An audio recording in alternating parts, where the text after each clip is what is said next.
Good evening. I'd like to call this meeting to order. This is the Mahtomedi School District regular meeting on Thursday, October 22nd at 7:23 p.m. We're calling to order. I want to first thank all those who came tonight to give public comment. We really appreciate hearing from our public.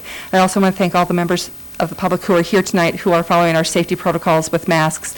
And there are sanitizing materials back by the recording equipment and out in the hallway if you need them. So thank you for remembering to keep your masks on during the meeting. To begin with, we'll have a roll call of attendance. We do have two board members who are remote into this meeting, as you can see on our screen. We have Kevin there and Judy is remote, and so we will be doing roll call votes and turning to the screen a lot to make sure we're capturing them. So Judy and Kevin, though, feel free to interrupt me at any time because my back is to you. So you might need to interrupt me at times. So we'll start the roll call of attendance. Kevin Donovan. Here. Julie McGraw, aye. Lucy Payne. Here. Judy Schwartz. Judy.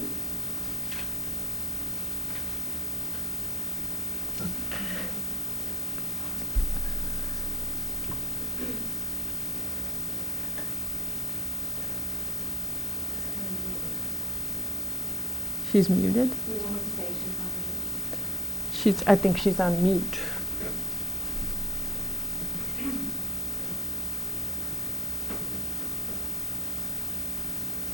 Can she do that herself?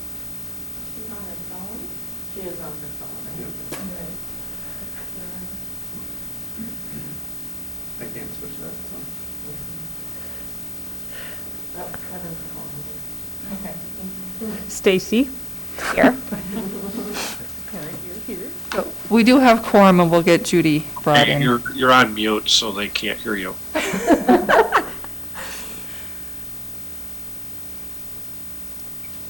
Oh, okay, you've got a little red icon on the lower left that is indicating you're on mute.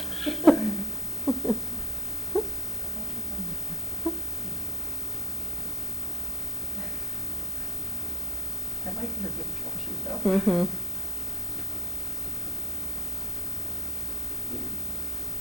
Is it okay to?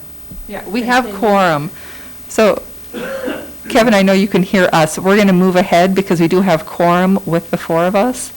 And when Judy is able to join and we hear her, she can say here and we'll mark her in attendance. That was good. Thank you. All right, next we have the approval of the agenda. So moved. Oh, and I'm sorry, I didn't say Ishmael. Sorry, we got so excited there about the agenda. Stacy's made a motion to approve the agenda. Second. Thank you. It's been seconded by Julie. Any discussion? I would like to amend the agenda and add an item tonight to have action around some COVID-related things that have emerged in the last couple days. And so if we could add that under, sorry, flip the page over. Is that 9? 9E, I would like to add COVID-related actions.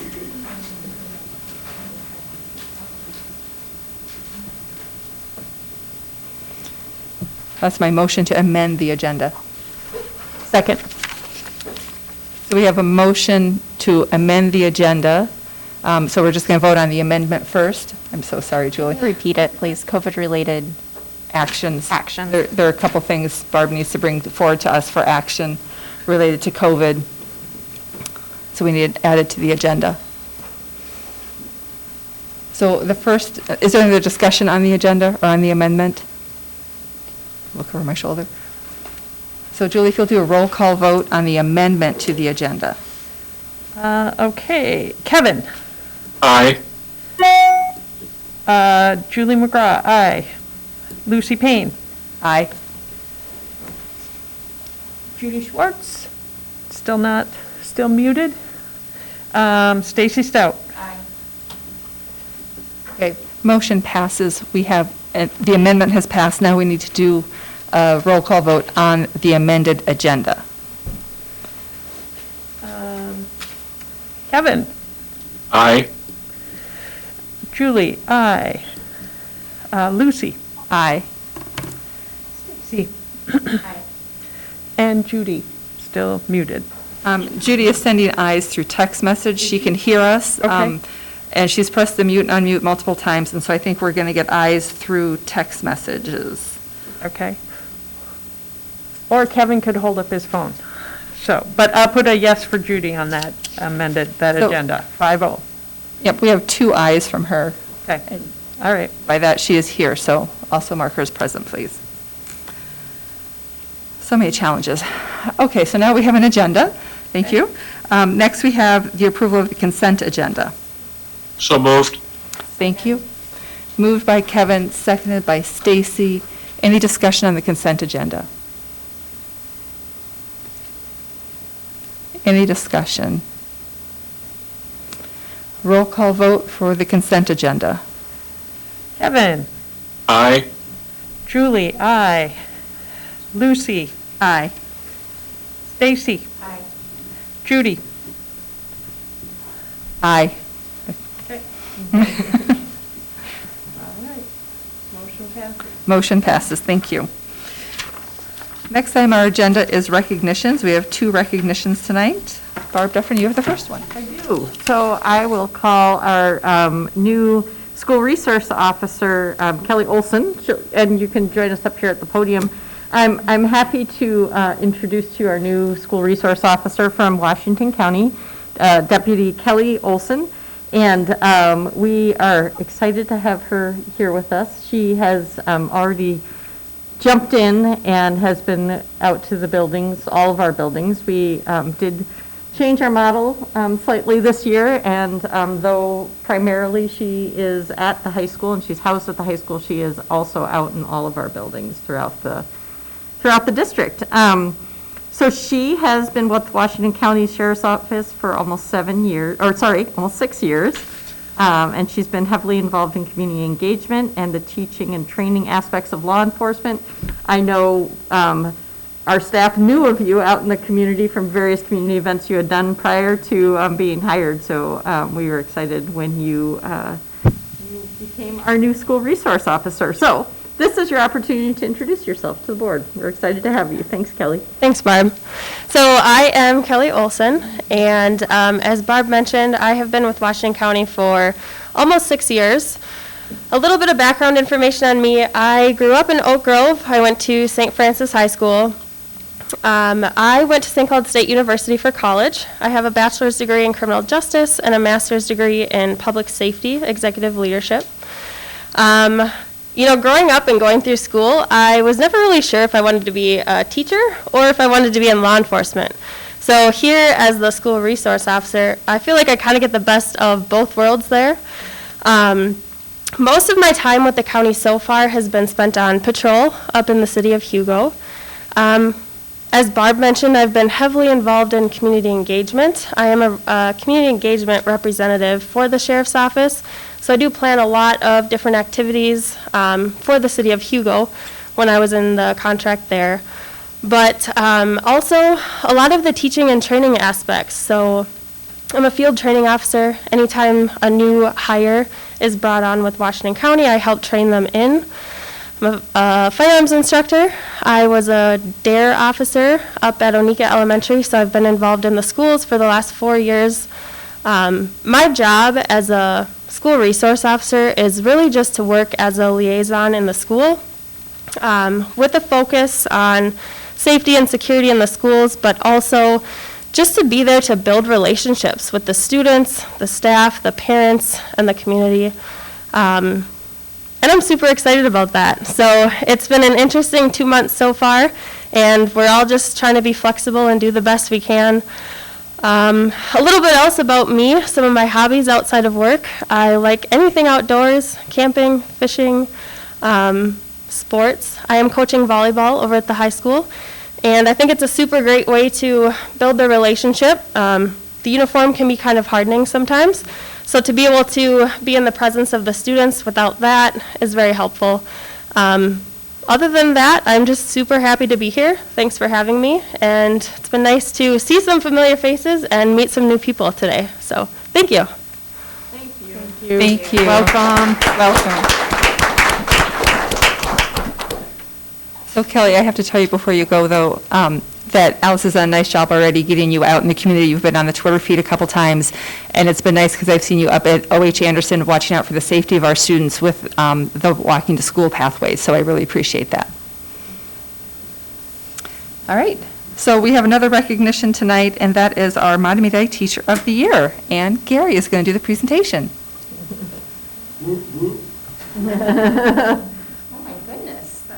And before you start, Ann, Judy has a comment. She just wants to say welcome and that she's thrilled that you're here, Kelly.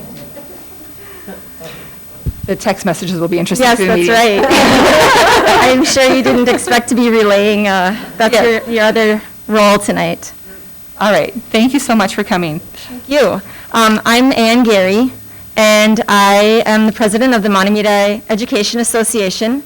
I am also a member of the Teacher of the Year Committee and a Spanish teacher at Mahtomedi High School. See a lot of familiar faces here tonight, and I'm really thrilled to be talking about and introducing and recognizing Mahtomedi's 2021 Teacher of the Year, Christine Carlson. Chris is a math specialist at OH Anderson Elementary, and this is her 25th year at Mahtomedi schools. As you can imagine, she has an extensive list of accomplishments and has had numerous leadership roles in our district. There are so many exceptional and admirable things that stand out about Chris, and I'm here to brag about just a few, which I'm sure makes her completely uneasy, but here we go. Something that absolutely amazes me about Chris and her story is that she has been in and taught in and worked in 4 out of our 5 buildings. Not many people, I don't even know if anyone can say that, maybe 1 or 2 people. She's taught 2nd grade at Wildwood Elementary. She's currently, as I said, a math specialist at OH. She has taught 6th, 7th, and 8th grade science. And for 4 years, she was an M-Comp coach working with our teachers at the middle school and the high school. So she brings a lot of perspective to her job because she's worked throughout our district.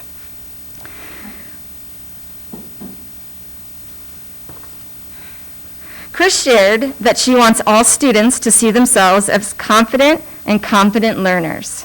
She has a willingness to ask tough questions, explore new ideas, introduce multiple perspectives, and really get things done. People know Chris as somebody who has an idea and makes it happen.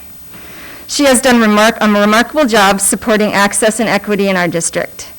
She started the annual Zephyr Homecoming Clothing Drive, summer snacks and iPads at Lincoln Place, and helps collaborate on and organize the back-to-school bash each year, which is a community event that provides school supplies and access to basic need resources.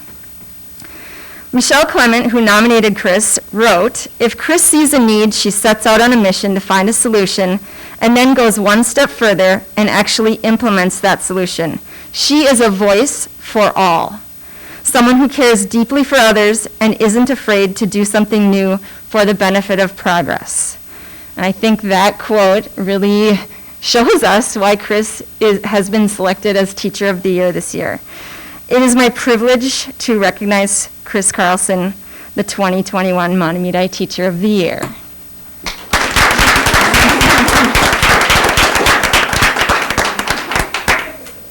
Do you have some things to say? You don't want to say? Okay. All right. Can we take a picture with you? Would you be willing? Okay. All right.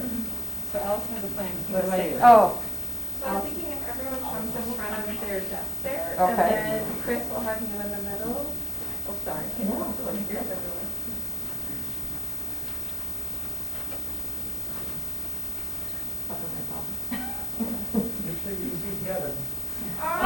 That's the background.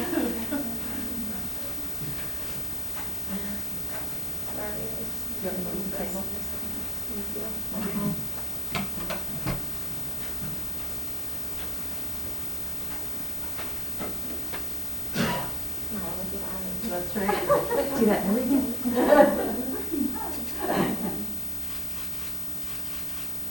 just going to take a couple of minutes.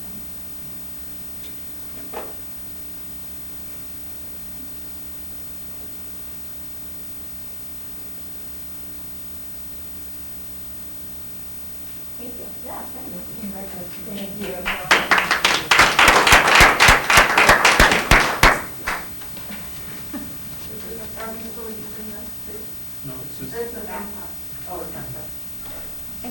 See, can I just say something while we're getting back? I just wanted to say congratulations. Chris was part of my strategic planning team, and I thought, I was so impressed, and we had a fabulous team, and so that was really fun to get to know you that way. So congratulations.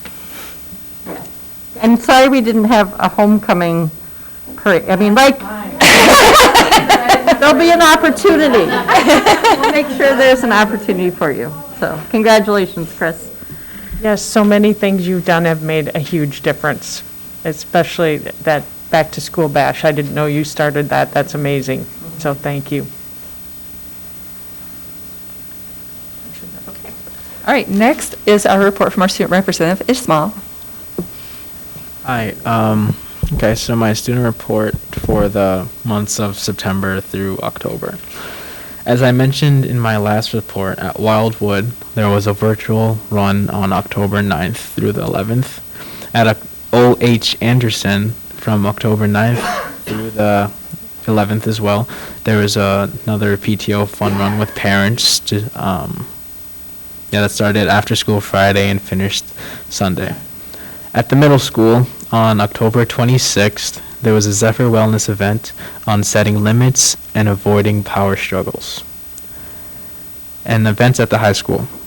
So during this week, the SLC Subcommittee for Anti-Racism and Equity held a This Is Us week, primarily focused on talking about racism in our school and how to be anti-racist. Some upcoming events that SLC has scheduled, actually past events. On October 4th, we held a car wash fundraiser to buy Christmas gifts for kids at Jackson Elementary. We were planning a rake-a-thon this weekend, October 23rd through the 25th, but it might not happen because we're not going to be raking snow. We are planning a trick or can where we'll drop off bags on October 30th and 31st, pick up food on November 7th, and bring that food to the St. Jude's on November 8th. And that is my report. Thank you. Next, we'll go into discussion items, starting with the board member calendar. The calendar's in your packet. Are there items that people want to discuss or bring up to talk about?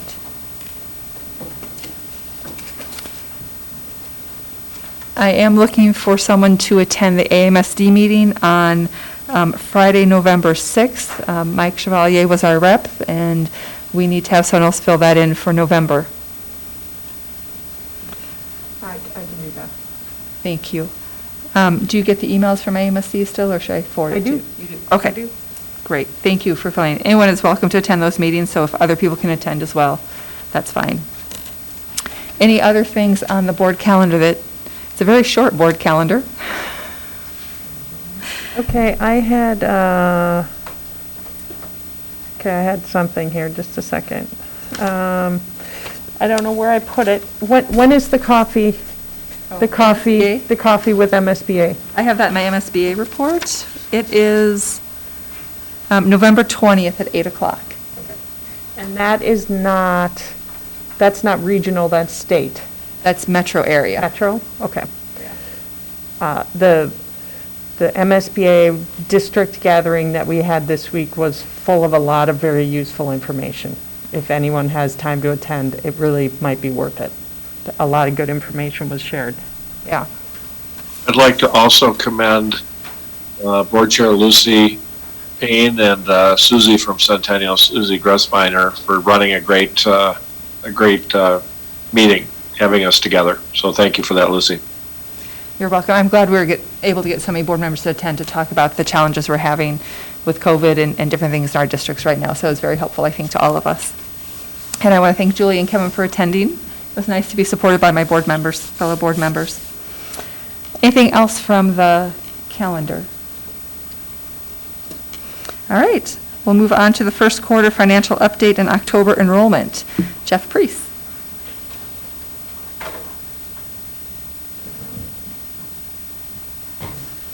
Good evening. Petra, you got my PowerPoint, I hope?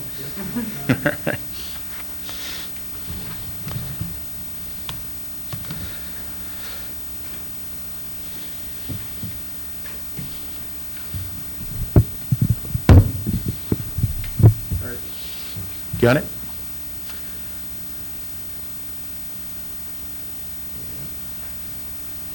I'm trying to get it set up on, for a group.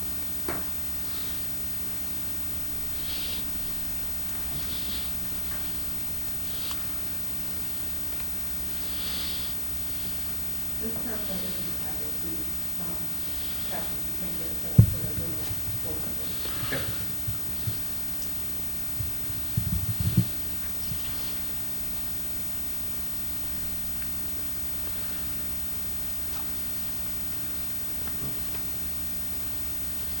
Hey, there we go. You want to get it in slideshow mode for me?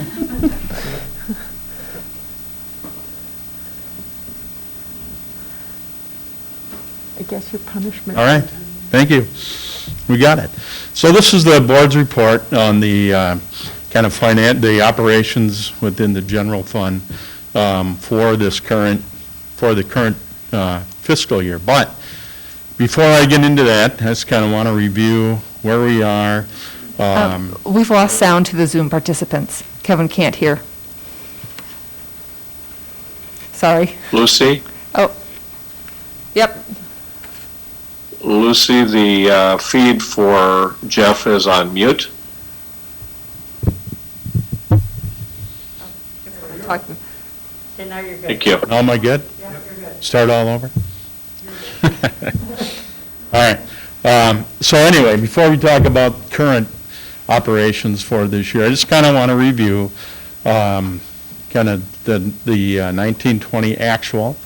We are working with our auditors, and we're trying to get an audit report done. It's been different this year because we're doing it, they're remote, so we send a lot of information back and forth. So I think we've been working on this audit since probably August. I did tell the auditors I want to be the first district done. I know they haven't completed any audits at this time, but we're at the point where we can look at numbers here. They're still doing some audit review on capital assets, I think on our OPEB trust, but nothing that should impact any of these numbers here. So as we've been talking to the board, I think I came to the board in August with some preliminary numbers. The revenue over expenditures for the 1920 years, $1.8 million. So we're going to add that to our fund balance. We had brought a preliminary budget to the board back in June, and that was a projection of a $280,000 surplus. Now we have some updates to some of that information, just to kind of look at so now we've got expenses in there for our distance learning model. We have some additional revenues. If you look at the federal funding, that's basically our special ed programs, title funding. So we have see that 832 preliminary budget up to 1.7. So that's going to help us. Those are federal grants related to COVID. That'll help us with some of the increased expenditures that we have for this current year. So with the revisions that are in place, we still are projecting a surplus for 2021 of $150,000. So good news on with that $1.8 million surplus, our fund balance, unassigned balance, will be 8.51. Next year, so that's based on current expenditures. Next year, or for this current year, 8.29. So over the board target of 8%.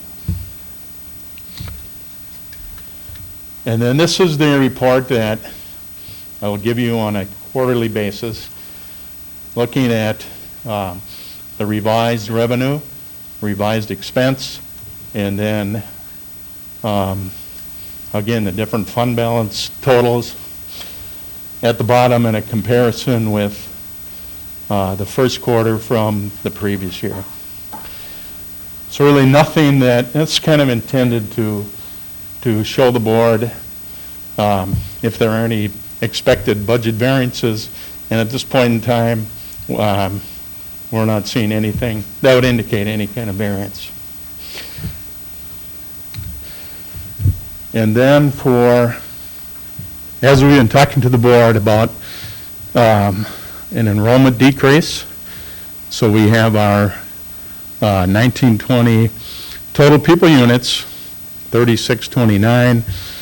So we're projecting for the end of this year to go to 35. So this is total pupil units.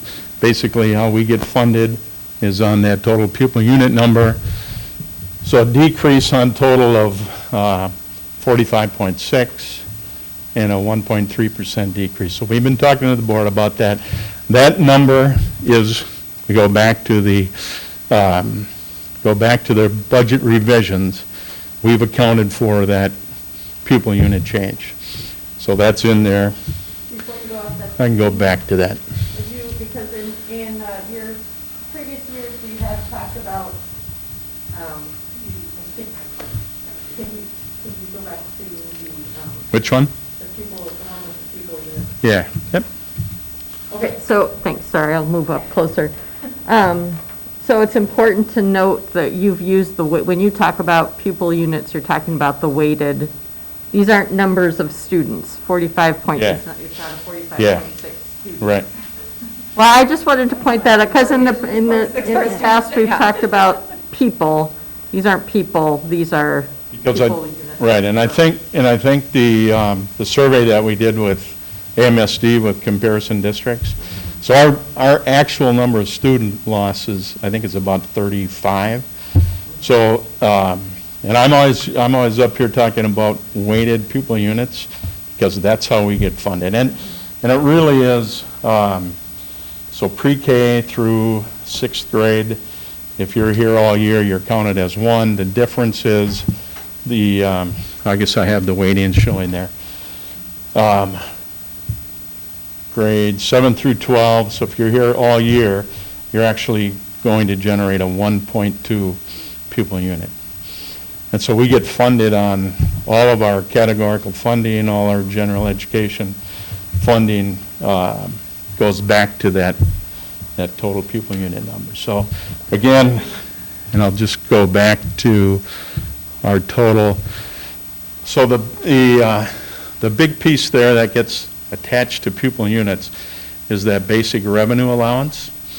So you can see our preliminary budget had 23.8 million. We've taken into account that change in pupil units, and so our revised budget is down to that 23.5. But we do have other pieces of revenue that I talked about. That's the federal funding. Our preliminary budget was 832. With the COVID-related grants, federal grants, it's at 1.7.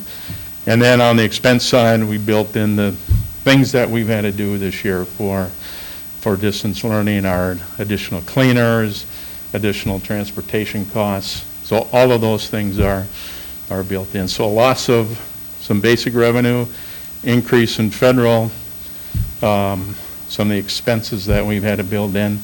So we take that preliminary budget was $280,000 surplus, and we think we'll end up still with a surplus, but a little bit of a decrease there.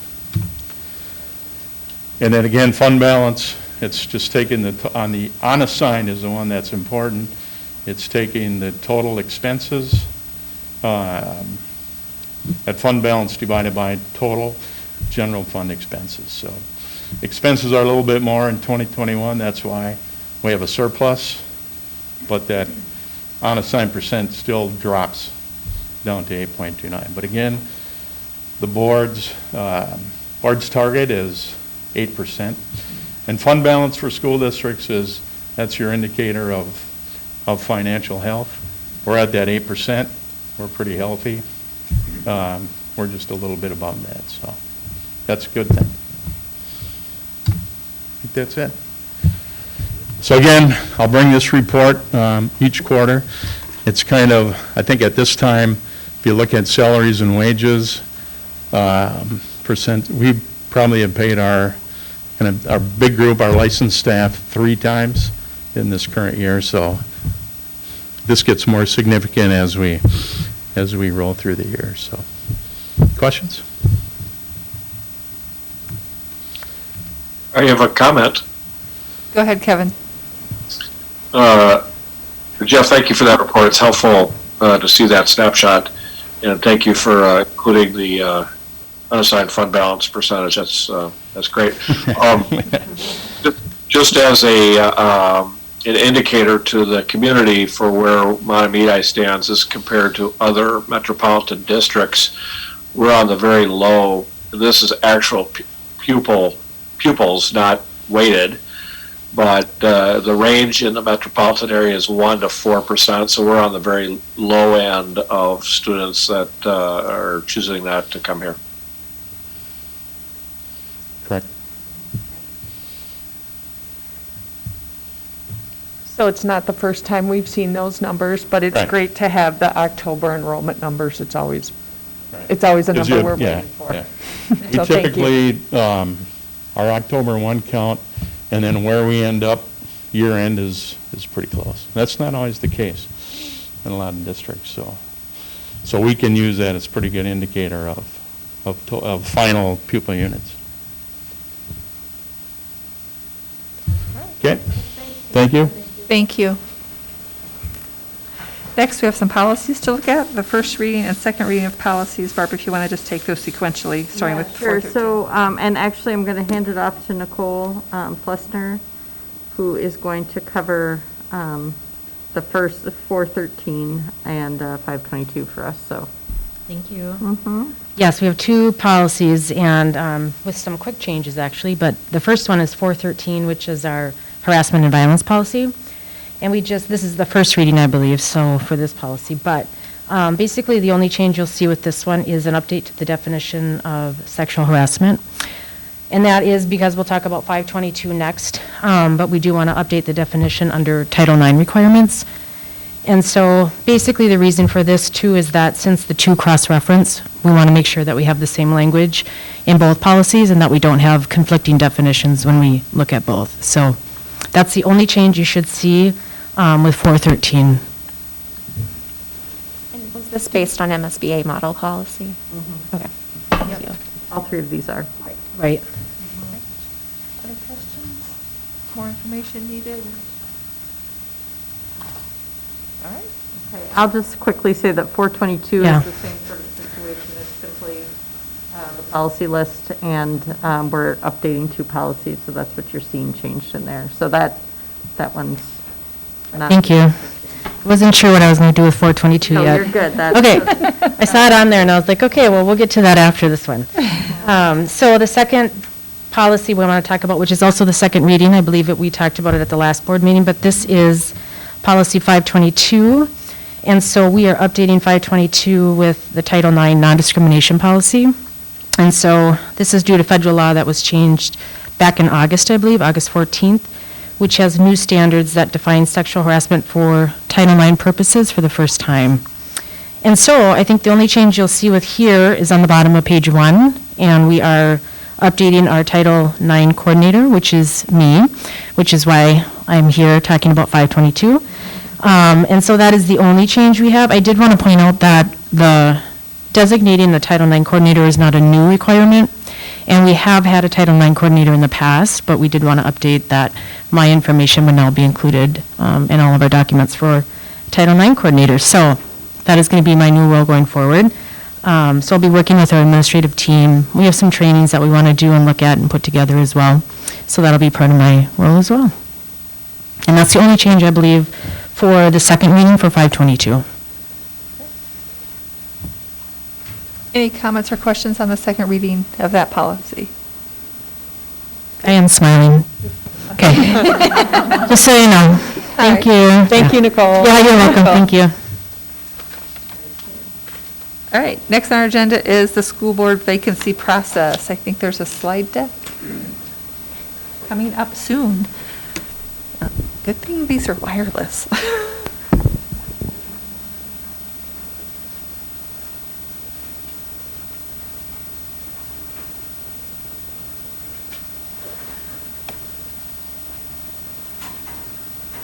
you want me to come over there and talk? Would that be, is the mouse over there, Patrick? Yeah, that's probably easiest.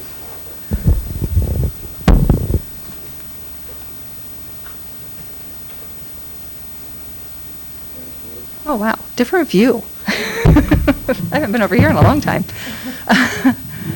Okay, so as the board knows, but this is more for the public as well, coming back at our regular meeting, that one of our board members, Mike Chevalier, sent an email to me as board chair and Barb Duffin, our superintendent, on September 14th, announcing his resignation effective September 30th.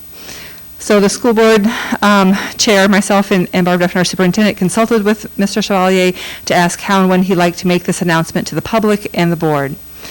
At the September 24th school board meeting, the board chair, myself, I announced his resignation effective September 30th. So at the October 8th study session, we did have a discussion as a board in terms of how we would fill this empty seat and the timeline for doing so. So tonight, we will, in action items, declare the seat open and vacant because we have passed the resignation date and can do action tonight. Oops. Oh dear, I can't see that well enough. Thank you. I'm going to switch to the arrows. So here's some background on what's happening. Mike Chevalier was first elected to our board in 2014 and was re-elected in 2018. His term that's currently in session is started January 2019, and that term is set to expire on January 2nd, 2023. So we will need to fill his seat. There's about 2 years and 3 months left on his term. So the vacancy has just started, but because of the timing of the vacancy being less than 90 days before the election, only 34 days before the election, there's a different process. We aren't able to change the ballots to say vote for 4 of the 5 instead of 3 of the 5 on the ballot, and so we will do another process. Based upon statute 123B09, that we must fill this by appointment at a regular or special meeting. And then after the appointment, after the selection of a committee member to fill that seat, we have to wait 30 days before they actually take that seat. And then that will be a temporary status. And then once there's another election in the district or the next November election, we would need to fill that through the election process so the community can elect someone to finish out the term. So we did some research, and we've had vacancies before, but we did some research to check to see how other districts around us have filled these positions recently, and they all follow a similar process. We also consulted with our professional organization, the Minnesota School Board Association, and found that many districts, everything we've looked at, there's some sort of application. Some have interviews, some don't. Some do a screening process and only interview some people, and then most of them include a resume as well. So based on that and our past practices here, the board has decided to have a process of a series of questions that will be available to people who are interested as the application process. And they would submit responses to those questions and a resume to me through email or dropped off at the District Ed Center here. And then the board will review those applications and then interview all the candidates who wish to apply for that open seat. So there it is, I guess laid out. I forgot there were multiple slides. I know Laura and Alice have been working very hard to get some information out to the public once the vacancy is declared tonight. And so the information will be published in the White Bear Press and on the district website. So. I just had one comment, Lucy. Yeah. I think we decided that we were screening down. Did we decide we would screen down to 5 candidates? That we wouldn't interview any more than 5 candidates? You're correct, and I did not update the slides to reflect that. Okay, all right. I couldn't remember, so I was looking for Laura. Such good notes. And that would be in the minutes, I think. Yes. So, yep. All right, so it's just informational at this point, and we'll declare the vacancy and start the process when we get to action items.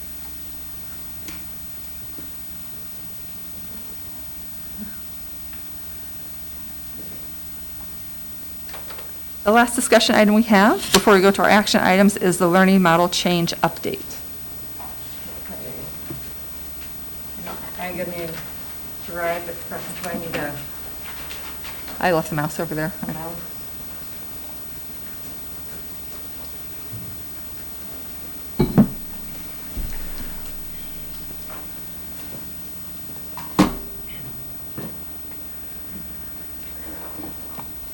Okay, so, okay.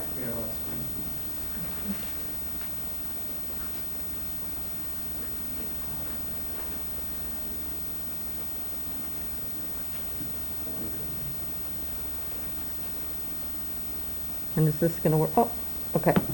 So as you know, I give an update at each meeting about various aspects of our learning model. That's the case again this evening. We are in a situation, however, where case counts have been rising, and so there are going to be some things that I need to talk to you about tonight that are a little different than what we've talked about in the past. So this is my overview. I am going to talk again about our indicators that inform operations, talk a little bit about our learning model survey update, give you an update about that. Also, our case notification. We've had some questions about how do we notify people when there are cases in our buildings. I'll give you some information about our current data and also talk to you about our learning model change recommendation and the next steps to that. So again, as a reminder, we have a number of indicators that we use to inform our current learning model that we're in. And most recently, we did do a survey. We surveyed our staff, families, and students. So we did a survey. We also offered some opportunities for meetings with principals. We do have some more student focus groups coming up on October 23rd as well. And we use this information to inform our learning model that we're currently in to give us some feedback on things. You've heard some things this evening about some recommendations people have made to us, and so we're going to go through all of that. Not this evening, but that is something that we're going to be reviewing. Also, we have an incident command team, which is an advisory group to the superintendent and school board. I did meet with them last night to go over some of the information regarding numbers, to get perspectives, questions, feedback to help with this, what we're going to be talking about this evening. So first of all, just to let you know about that learning model survey, we did for our family, we had 1,355 surveys completed, and we did ask everyone to submit one for each child. The student survey, our O.H. Anderson students had 524 surveys were completed. Our middle school had 219 surveys and 254 at the high school level.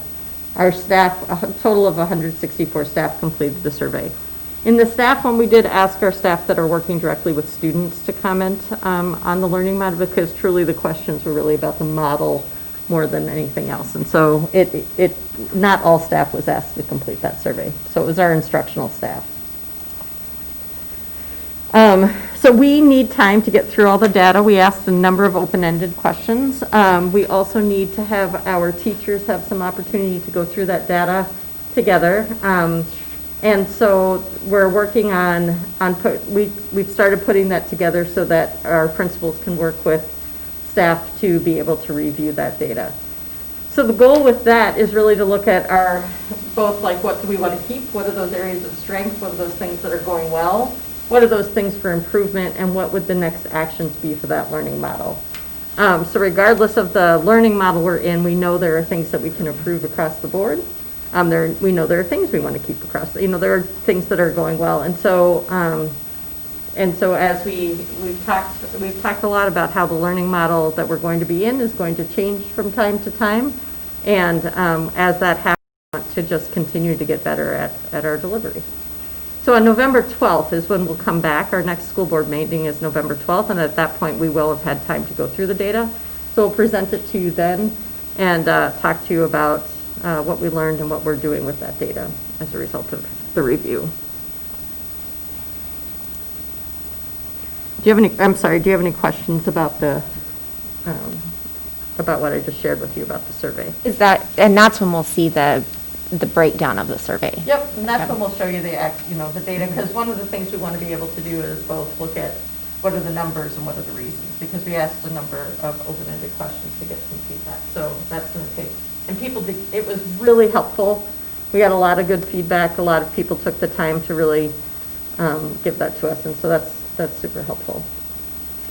Case notification. We've had a couple of questions when we do have cases. How is it that we notify those people who might be affected? So I would want to. There are different types of cases that we have in our building. So, for example, if we have a positive COVID-19 person in the school classroom or school building during the contagious period, we would have the classroom that was affected, the families would get an email notification. We also let school staff know that as well. When it's a close contact and we determine that through contact tracing, any of those close contacts are contacted directly, phone, email, to make sure that everyone knows that they were a close contact so that they know about the quarantine period. This is something that's a little bit new, is the K-12 schools with 5 cases. So one of the questions for me was, should we have a dashboard? Some districts that are a lot larger than us have a dashboard. We are small, and because we don't have many cases at this point, if we had a dashboard, it would, we're concerned about the privacy of the students and staff at this point because of the number of cases. Larger districts, they have larger populations. And so we're using this as our kind of our trigger for making sure we have notification. And so when we get to that point, when 5 or more confirmed cases of COVID-19 and students or staff are in the building while infectious during that 2-week period, again, this is something that MDE uses on their dashboard. When we have a school that gets placed on this list, then we'll notify all staff and families. And so that's the way we thought it would both maintain the privacy, but also make sure everyone knows of the counts that way. Do you have any questions about any of that? Okay. Okay, so I want to start by showing you our data over time. And so it comes from Washington County. This is so if I back up and explain, I've talked about this before, but it's worth mentioning again, is that this is one of the metrics. It's one of the things we look at. It's not the only thing, but it is one of the things that we look at in terms of determining what model we should be in terms of a learning model. When the governor set out there sorry, you can move the mic. I take it with me. When the governor, sorry, Kevin and Judy, when the governor set out the executive order, we had seen, and I think maybe it's on the next slide. Do you remember if it's on the next? It is on the next slide. I'll just go back and forth between them. Sorry. Oh, there we go. So if you recall, this is the reason we watch this number so closely. It has to do with this, how we are monitoring what learning model we can be in based on the weekly cases, and we look at a 2-week, 14-day case rate per 10,000.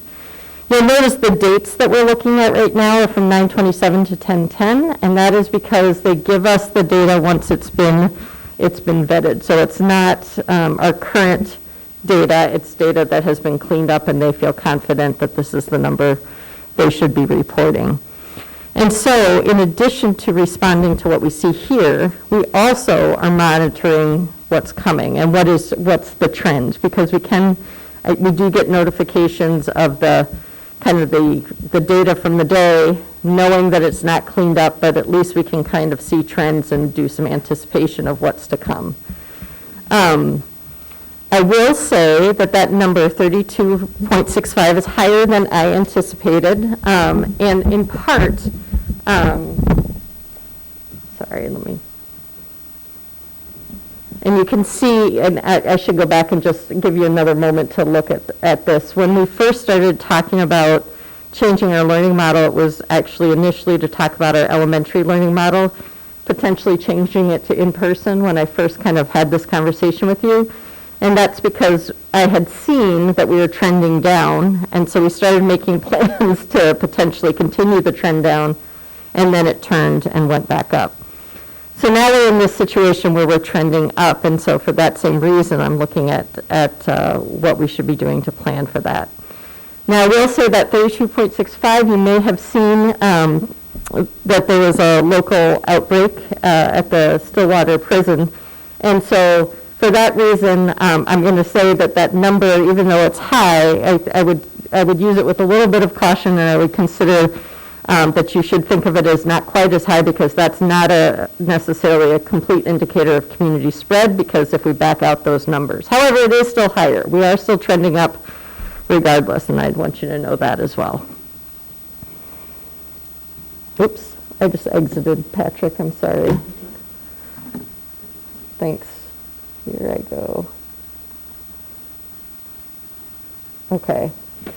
And so I'd want you, let's see. So here's how we go about this change process. So when we see these indicators that reflect the model change, we look at our local data. I contacted Washington County community health epidemiologist, and I said, and that's how I was able to talk through the localized data and interpret how can I use that, and how can I, like if I'm over 30, can I use that as kind of a guideline, and or do I have to, what does that really mean? So he talked me through understanding what it is with regard to that outbreak and how our community spread is looking. And it is the case that we're trending up. We're trending up in both cases, and our positivity rate when it comes to looking at the numbers that way too. So it was the case that we already had planned an incident command team meeting, because we had planned that prior when we thought we were looking at the process for going into elementary in person. And I did go through these numbers with that group, and they asked some great questions, gave some good feedback. Our teachers gave some feedback regarding wanting to make sure that we weren't just jumping back and forth between models. That was one of the things they talked about, is having that consistency for kids. Students talked a little bit about, or a student talked about, should we be, are there things that we can look at in terms of the learning model itself and the schedule? That was something she wanted to know about. And so there are a number of questions we talked about with looking at that number and the trend. And so I want you to know that that was all part of this conversation as well. We also looked at our calendar and saw what are some of those things that are naturally built into the calendar in terms of transition times as well, and how would we take that into consideration.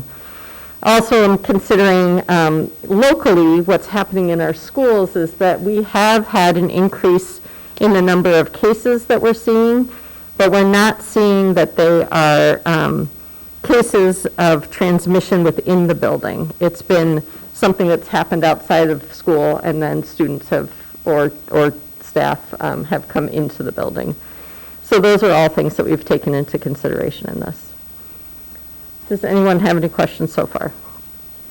I have a question. Sure. So when you were looking at the idea of a change, where were the mental health considerations in that, as far as if we did go to distance learning? Yeah, no, that's that discussion. No, I think, and in addition to that, I'll add to where's the discussion about our students with the highest needs too. So that was part of the conversation, and actually we are working on what we might be able to do, even if we are in a distance learning environment. How can we support our students that need the most support in that kind of that one-to-one or in an in-person environment, and how could we potentially still do some of that work as well. So that's something we're exploring, and we do think there are some things that we can do that way. Mm-hmm. So Barb, we have an increase in cases in our building, not traumatic, but do we have an increase in kids in quarantine? I mean, because they're being pulled out for quarantine also. So if they're exposing other students in classrooms, or if they're being exposed in the community, are quarantine numbers going up? Yes, both are. Mm-hmm. Mm-hmm. So when you say the number is going up, wasn't our total number 3 at one point? Yeah, so what's it going up to? So and so that's, I mean, it's a good point in terms of positive cases. So we had one week, in our district. This week, we've had, I think actually we had 2 last week. This week, we've had 4 students and 3 staff, 2, I'm looking. How many? A few staff. Oh, staff? Yeah, yes. And so that has, but it's not, you're right, it's not, I think, I just think it's worth noting that everyone's doing a really great job in following what the protocols, and the fact that we've had no transmission in the building, I really applaud that. So I really appreciate all that the teachers are doing and the administration, and I really hope that there can be some reward in that. I think, I just feel like we need to weigh all those pieces. Absolutely. And so we did look at that, and in fact, I do think, there were questions at the beginning about would people follow those directions, and should we be concerned about students being able to, follow this, and that just, our students, our staff have been doing a great job, so, and families have been really partnering with us on that as well, and so we're thankful for that support, for sure. That's been fabulous so far this year. I know people want to be in school, that ideally everyone would be in school, that's what everyone wants, and so everyone is doing the best they can with what we've got, so. Other questions so far? Okay. Barb? Kevin has a question. Oh, I'm sorry. Kevin? Sorry, I was on mute. If the slide that had the different positivity rates for Washington County, we have seen in recent weeks that uptick there, and I'm just wondering, when do we see the 10-4, 10-17 number? That'll come out on Thursday. So every Thursday is when that's released. I guess I'm wondering, with the information about the prison, and this idea that we've got one data point that throws us over the 30, but can we wait until if we see that the next one to be released on Thursday comes back and says, yeah, it's 35%, for an example, yes, there's clearly a trend happening. Does that make sense, or am I off? No, it does, and I guess what I'd want you to know is that I can see that it is, it is going to be high again. But it's hard to predict, I understand your point, is how far out can we predict, and that's a good point as well. I will say that according to what I've been told, in my consultations, it is the case that we're seeing more community spread right now across the metro area.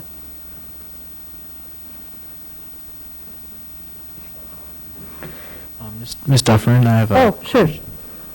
What number, so we're already at 32, and we're still waiting because we had that prison outbreak. What number would warrant like a change in the learning model? Because we're already over the 30, and that would mean that we're up there hybrid learning for elementary and distance learning for secondary. When will we have that change? Yeah, thanks, and that's where I'm going next. So again, this is one number. This is one of our points. We're looking at, there are a number of things that we consider, including our internal numbers, our staffing, how many people are in quarantine, how does that affect the way we can do business. And so even though we're already over 30, that's what, initially I would say that when we first started this whole process, we were under the impression that as soon as we hit 30, we had to immediately transition. That's not the case. We can use it as a data point and put it in perspective of everything. And so I know I would love to be able to give you, and this was one of the conversations we had in the incident command team, was like, what is that number then, and how do we know? And so I understand that point. And so what I'm recommending again is, okay, so these are indicators that I just kind of went over, and so these are the things that we're taking into consideration. We feel good about our health and safety operations, as you've talked about. However, we do see those numbers creeping up. And so, this is my recommendation based on all of this for this evening. So, Can I ask a question on the previous slide first? I'm sorry.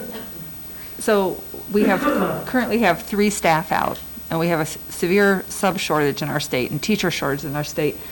And is that causing us problems yet with even coverage of 3 staff? no, so that's another thing that we're monitoring is, again, we use that number, that certified staff number, above 10% for an extended period. So we try to monitor that one as well, and so far we're doing okay. We did some things off at the beginning of the year to have substitute teachers on call in every building so that we had somebody that we could, what's that? Yep. So there are things that we've done to kind of mitigate all of this in anticipation that this would be an issue, and so that we could shorten, we could prolong our time together in person. And Barb, it's correct, do I have it correct that any student at any point can go into distance learning? That's true.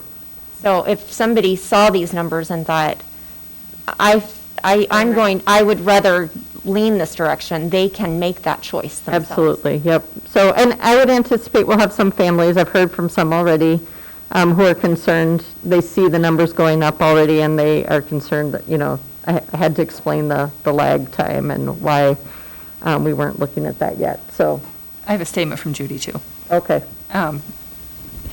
I would agree that we want our kids in school, but this is an issue bigger than just our kids. The community needs to be protected as best we can, and the cases are rising. Our kids can be vectors of the virus, bringing it into the schools and taking it home to families and other community members. People die from this virus.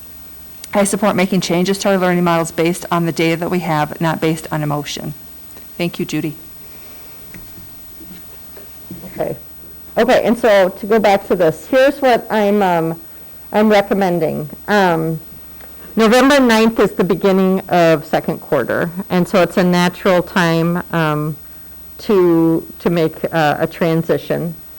So I'm recommending, and given that we don't want to go back and forth and make this too disruptive for kids, I'm recommending November 9th through November 27th, so it's right after Thanksgiving, to be in distance learning.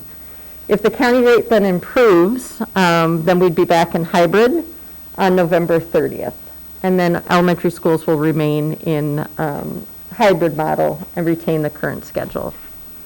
So that's what I'm recommending based on all of those factors this evening. So, go ahead. So I know you met with the regional team yesterday, so there's absolutely no grace to consider that this is an isolated outbreak. No, that's why we're not going directly into distance. I mean, so that's why that 32 is why we can kind of back that out. We're backing, in my mind, even though we've got a 32 number, in my mind, I've backed that out, which is why I feel okay about, that 32 is related, is higher. But it was also clear that we are in general, we are also going up. So I didn't expect to be quite at 32. I expected to be high 20s without that outbreak. And I'm expecting to be higher that next week, based on what I'm seeing from the data.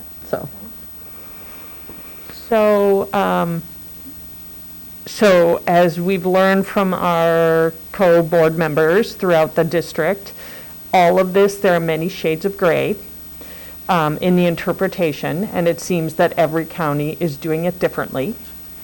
Do we have any idea what it means for sports? Yeah, so there was some, I'm going to double check on this because there is some clarification that we got today from the Department of Education, and that was that if we are in distance learning because of the numbers, so there are districts that are in distance learning right now, but not because of the rising numbers. They're just in a more restrictive model. But if we're distance learning because we're over 30, while we're over 30, we need to suspend activities for that time. If we dip down below, we can talk about having activities, so. So I'll just use the example of St. Cloud. Are they over 30? And they wrote a letter to the Department of Education asking for a waiver. So I asked questions about waivers. This was one of the questions I was told. I was asked about, and they are not, even though people are submitting waivers, they are not granting them at the rate that they are being submitted. So at one point, from my question, I heard that 2 out of 10, and I don't know the period during which, I don't know whose waivers, I didn't dig that far, but I did know that there were waivers that were being submitted and being rejected, so. At what point do you have to submit a waiver if there's some flexibility? I was, again, I think it was because it was a district that was going way outside the bounds there, and I don't know. We'll submit, I sent this all in, as, what I'm suggesting and why I'm saying. So what I did is I said, we're at 32, I realized that, and I am asking to wait until November 9th to go into distance learning, so. So if we were to say that we wanted to do this, what if the numbers go back down? Yep, then we can look at that. And that's why I'm suggesting a short window. I mean, what if we see, I know you're saying you see them going up, but what if for some reason something was off and they're actually not? If I'm totally wrong, then we could. I know it's probably not the case. How is that possible? No, if it is the case that the numbers, dip way back down, we could talk about that as well. We're trying to do our best to, here's what I would like, is I would like to be able to let parents be able to prepare. So even though this is secondary and not all secondary students need coverage or care, there are some kids who need care. And so by waiting and then doing it at the last minute, I'm concerned about that. And so, which is why I'm trying to give enough notice by predicting that I'm seeing this trend. This is what I'm being told. You heard it from Judy as well, who's a public health nurse. And so we do know that that's the case. And so, or that is the best information I'm being given, is that we are continuing to rise, so.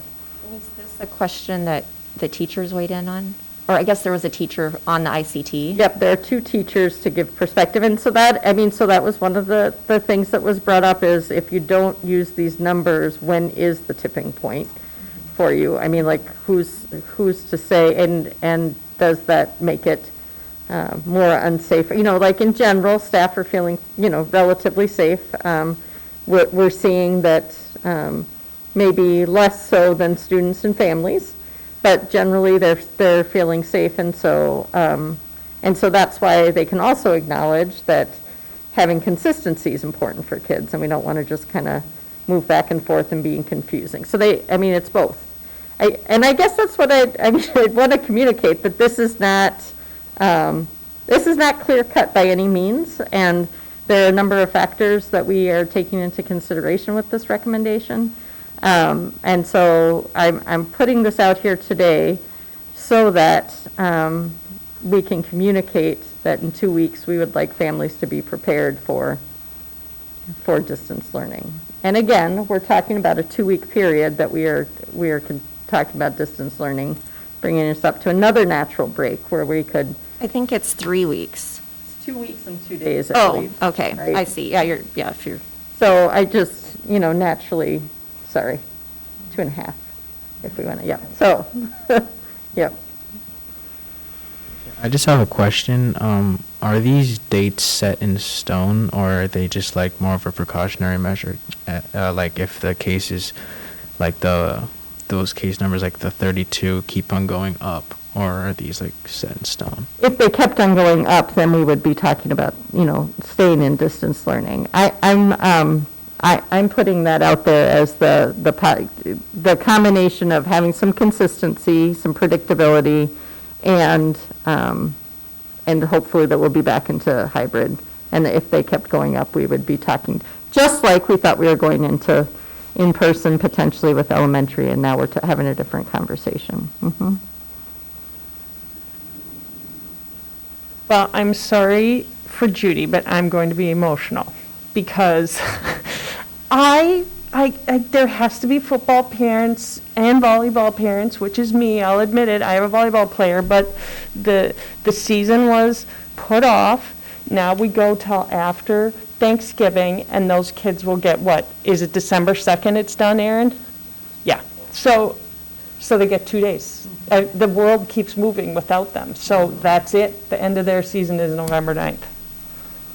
That just makes me really sad. I'm sorry, Judy, I'm being emotional. So, it does make me emotional. It's their senior year. For a lot of those kids, I feel bad for them. Well, and while it is emotional, I think it's still very valid because there is a mental health component here, and extracurriculars are very important to our kids. And I really worry that if as Barb and I talked earlier, I feel like, these numbers are a bit arbitrary. And our district is doing such a good job. People are doing their part. And I think there should be some acknowledgement of that. And I understand you're pushing it out a week, and I appreciate that. I just feel very nervous about committing. I just can't even imagine what that will do to the mental, just hearing that they're going into distance learning on November 9th. I really worry about that. But I'm not sure what the choice is, Stacy. Well, we do have a choice. I mean, that's the whole thing. There is a little bit of cushion here. I'm just, is there really a choice? Because another school district was threatened with a lawsuit. So this is a conversation, so I understand that's all these factors are very real. So I'm not discounting that at all. Go ahead. See, it wasn't only the district, the board members were going to be sued too. The board was going to be sued. The board was going to be sued because they were, individually. So it's that's what's unclear to me is how gray and 2 weeks is as far as we can go with the gray, as far as we know. Well, I mean, I'm telling you, based on the information I have and trying to use dates that make sense in terms of transition, that's why I'm recommending that. So.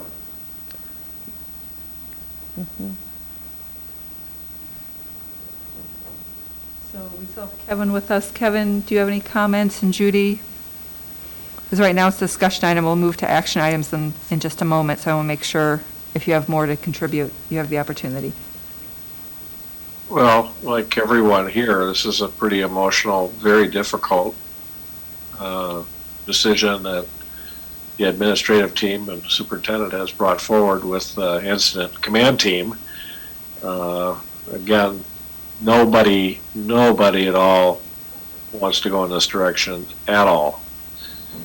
And just to me is, I feel for the kids. I feel for the staff. I mean, this is a very difficult thing. I don't, if we were to not follow the numbers, then we run into the situation with what if it really goes, trends upward a lot. And that's the hard part, is trying to forecast where this is going to go. But I am, with profound sorrow, seeing where these numbers are going. Someone at the incident command team yesterday made a nice statement, and maybe one of you others remember it well too, about trying to have the balance between the mental health pieces and the physical health pieces is going to be very difficult right now, because it does transmit through individuals, and we do have families and community members to think about. And even thinking about tonight, we have 2 board members who are not here because they're concerned for their safety, which is a valid concern. We have a lot of people here, more than we've had any other night since this started last spring. And our families are concerned. I think it's finding that balancing point, and there is no ideal answer. And Judy has another comment. I agree that I feel badly for all involved, but we'll have to follow the science to keep the most people safe. So, and I agree the science is something we have to look at and consider. And we can't predict for sure the numbers. We can't predict the community spread, but we know there are more cases right now. So. And I think no one would deny that safety is always our top of mind, always.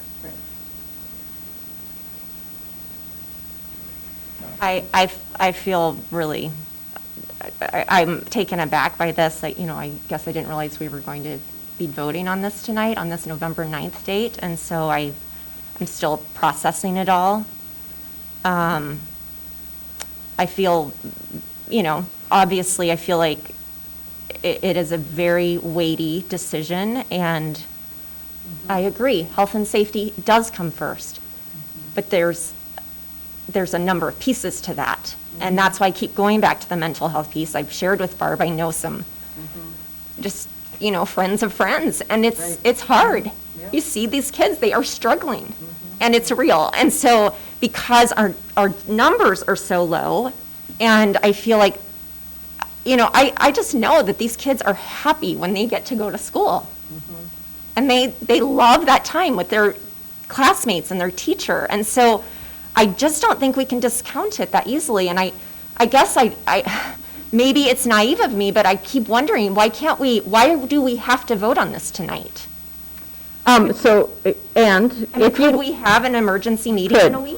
You could, absolutely. So if you'd prefer to do that, that is totally fine as well. And I don't want to discount that you've been trying to weigh in the fact that parents want to prepare. I appreciate that. I think that's important too. And I think that if you decide to do an emergency meeting later, and I'm fine with that as well, I'm around. I still think it would be wise to let parents know that it's a consideration and communicate that way. Because one of the things that we know is that we want parents to have an opportunity to know what's coming.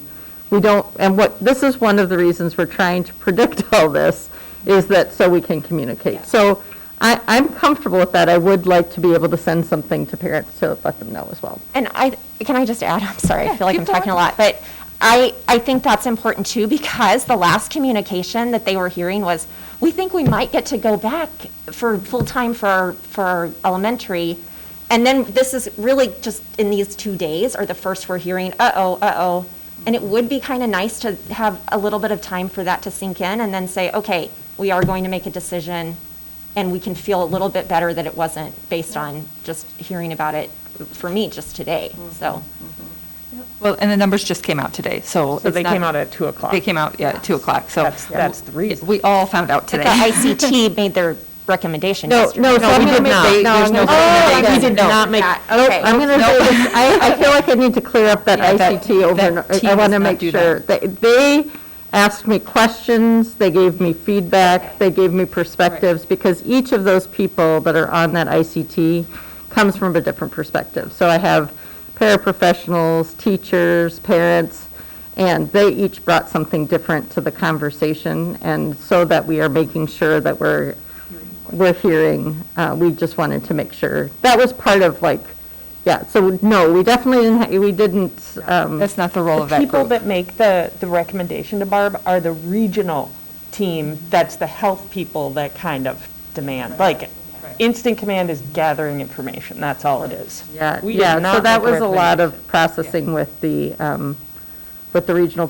regional supports team from the state and the epidemiologists, because they're the ones that have that background.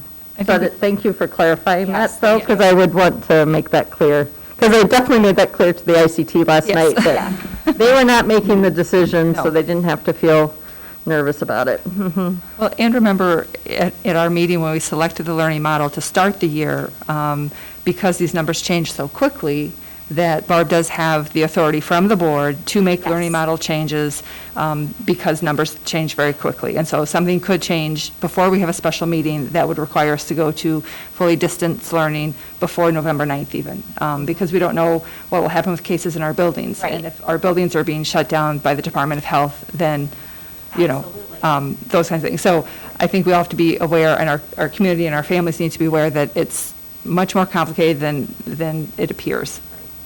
So I have a comment. Thank you, Kevin. Go ahead.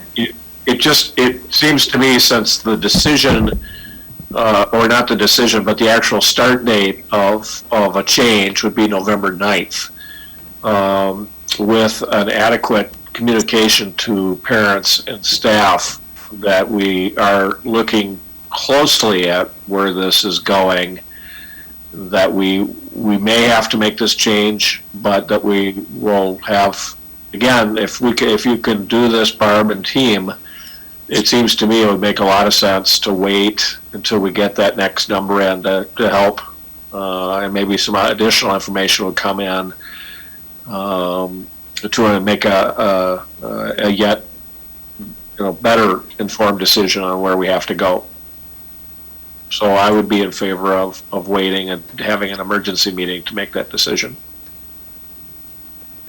I'm comfortable with that. Oh, absolutely. To everyone, I know this is hard, and I know that, and everybody wants to be in person. Everyone wants to be with the kids. There's no one who doesn't want to be with the kids together full time. And so I recognize how hard this is. So I appreciate everyone's input. I appreciate everyone's feeling behind it, because I know it's real. So I'm really comfortable with the idea of waiting. If you can all do that with me and have a special meeting, I'd appreciate it. So if we wait, then that's next Thursday, and then I was just counting, then we're giving families 11 days, or we're giving them the heads up right now. Yep. Yeah. So they'll know that there's a decision coming. Yep. I was just hoping we were going to make it till Thanksgiving. Yeah, I know. Hoping so hard. And we How the numbers could. I'm believing these numbers might just turn around. Stacy will be hopeful. That's right. This is the year. We need all the hope we can get. I was all about it too last time. So anyway, yeah, that's great. Thank you. Yep, you bet. So we'll have to talk about scheduling a meeting Yep. at some point, and we'll need to make sure we have quorum. So it'll be interesting to try and find that time. So any other questions or comments on the learning model change? Just that we care about the health of our staff as well.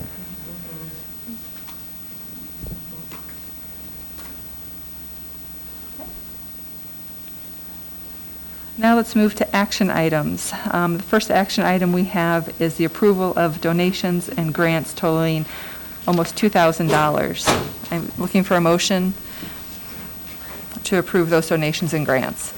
So moved. So moved. Second. Moved by Kevin, seconded by Stacy. Any discussion? I'd like to thank the community members and organizations who have generously donated to our district. We will use those donations as they have requested. So Julie, if you'll do a roll call vote for the approval of the grants and donations. Kevin? Aye. Julie, aye. Lucy? Aye. Stacy? Aye. And Judy?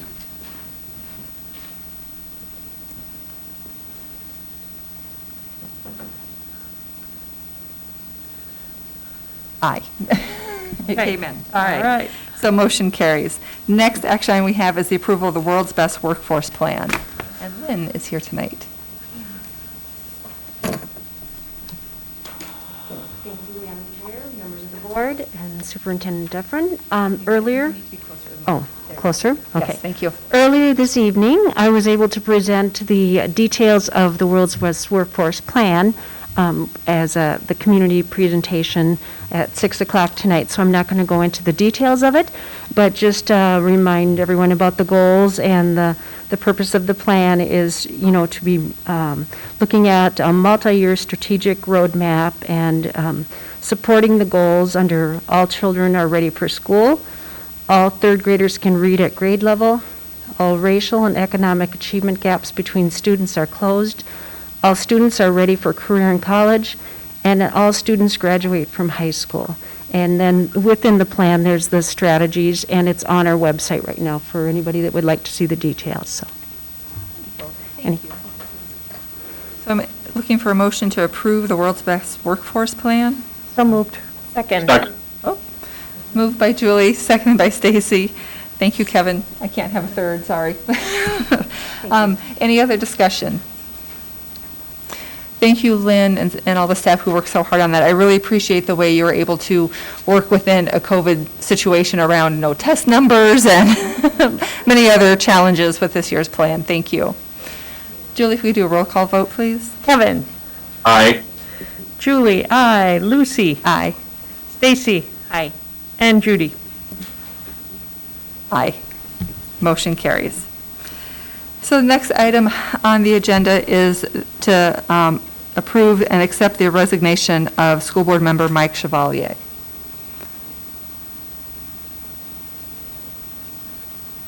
So moved. Thank you. Second. Thank you. Moved by Julie, seconded by Kevin to accept the resignation of Mike Chevalier. Any discussion? I have a question, when we might honor Mike for his service? He will be attending our next board meeting, November 12th. Thank you. Yep. That'll give us an opportunity to thank Mike for his service for the past 6 years. Any other discussion? Okay, roll call vote. Kevin? Aye. Julie, aye. Lucy? Aye. Stacy? Aye. Judy? Aye. Motion carries. Next action item is approval of the 2021 school board meeting schedule. Barb? I think with this one, I think we already had, somebody had a question about the first one. That was you. Yep. Want to talk about it first, or is it going to come on screen? Here, do we have it to come on screen? Sorry. I will. Oh, there it is. So, Okay, so with this, you'll notice the only thing, I'll just. Oh.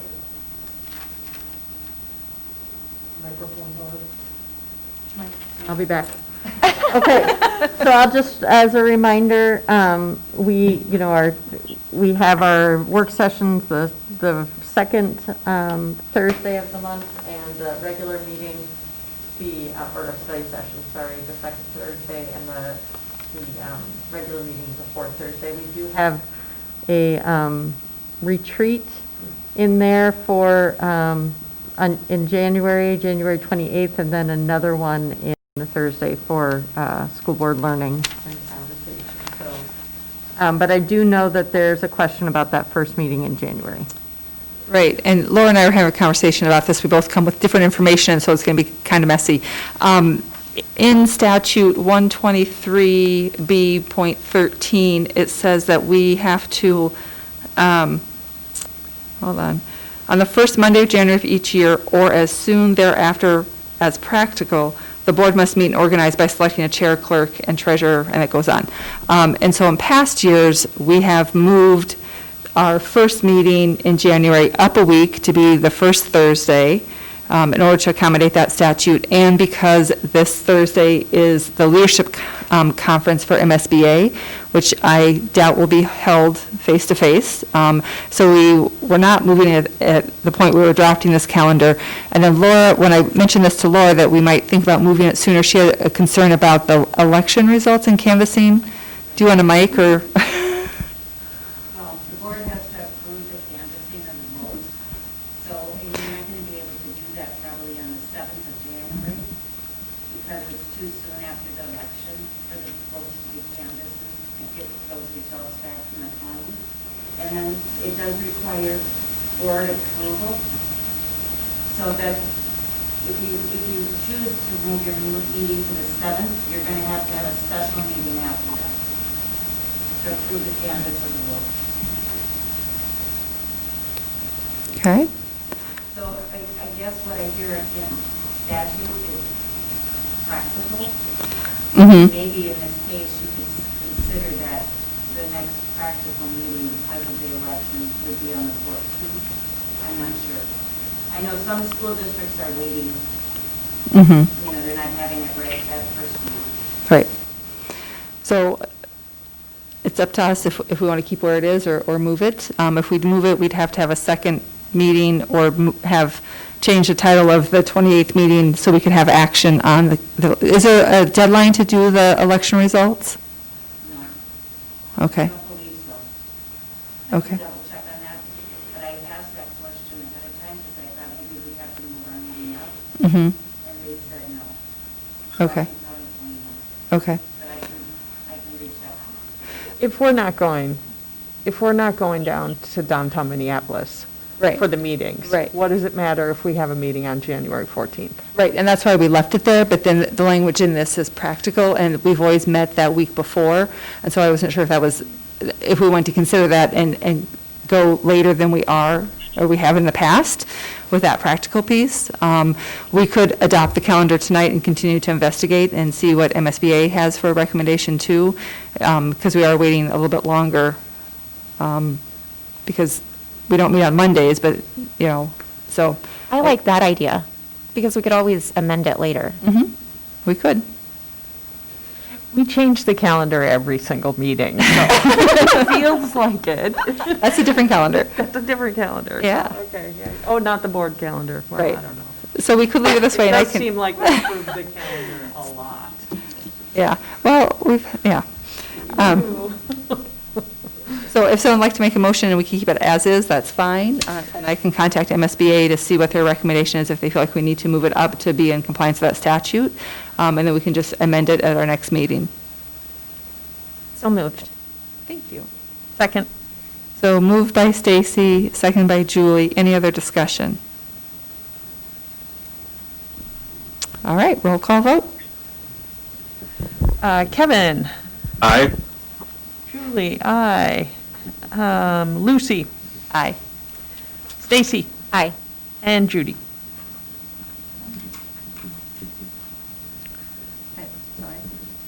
Aye. So motion carries. We did add to the agenda to talk about some COVID-related actions we might need to take, and so. And I do still have one. Yep. I understand that we're going to hold off on voting on the learning model, but I do still have a request, and I'd like to have Aaron Forsyth come and join us at the podium to talk a little bit about, we did create a policy last year, approve a policy last year, and we're asking, because of some situation we found ourselves in, that we would like for you to consider waiving that policy. So asking the board to consider temporary suspension of the policy that prevents the district from removing snow from our outdoor playing surfaces. Specifically our turf field at the stadium. We have more snow in the forecast and would really like to get practices and games in moving forward. So it's my understanding that the original policy is put in place, and typically you're seeing school districts grapple with this decision in the spring after there's been a layer of ice formed on their turf surfaces, but you also have warmer temperatures on the horizon in the spring, and we've never had a football season this late before. So asking the board to consider a temporary suspension of that policy. So Aaron, can you share with us some of the other possibilities you looked at before coming to us? That you didn't come to us first, you looked at some other options, I know. Can you share those? Yeah, well, our soccer teams played inside at the Synchro Valley Dome tonight. That is not an option for football games. There are neighboring districts that have in the past not cleared their playing surfaces of snow that have, so we could look to rent neighboring facilities. I would prefer that our kids are playing at our facility, hence my presence here tonight. Can you tell us more about, we passed the policy because we were concerned about damage to the turf? And Correct. so, can you talk some about how? Yeah, great question. So you have to have the special, so the Field Turf is the company that installed our turf, and I'm not even quite sure the year, I want to say maybe 2010 or 2011.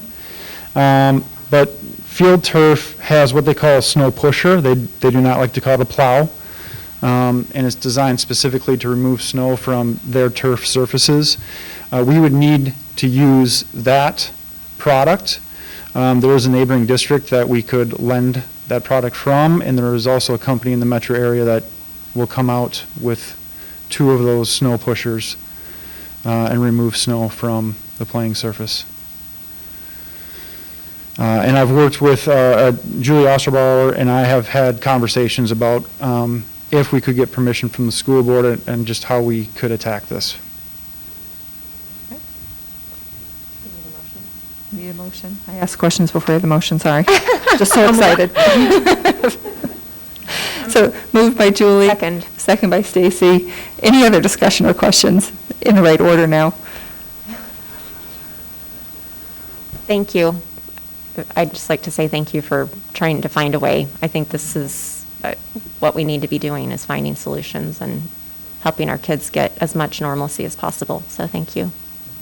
I do believe that in the spring, it's a different issue with the freezing and thawing and the ice and the chopping and all of that. It's more likely to damage it than who would think we'd have a snowfall that's stuck around like this. And that was not, it's not the intent of us to harm anyone's playing time. So I have a comment from Judy I'd like to read. We have never had a pandemic before. I am opposed. Damage is expensive, and we are not expecting any additional funds in the next couple of years, so this should not be a priority for spending.